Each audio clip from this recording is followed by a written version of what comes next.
Welcome to Guide Guru. We hope this video helps. You start by making a minimal Node project and getting a server file running now. Initialize with npm init-y, then install Express and dotenv.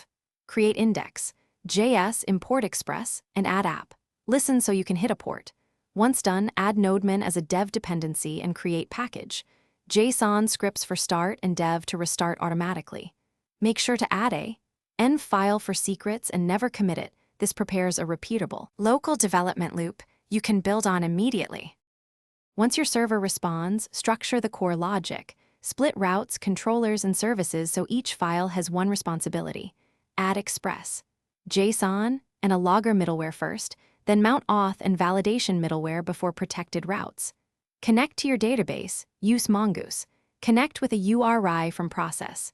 Env so credentials stay out of code.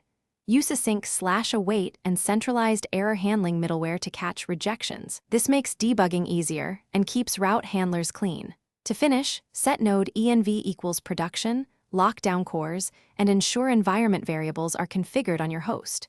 Create a proc file or Docker file, push to your provider, and add CI to run tests on each commit.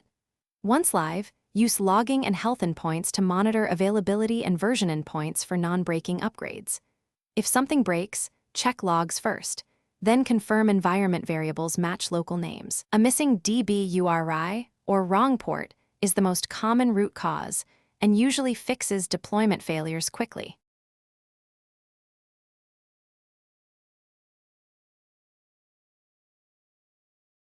Thanks for watching. Consider subscribing if we helped you today.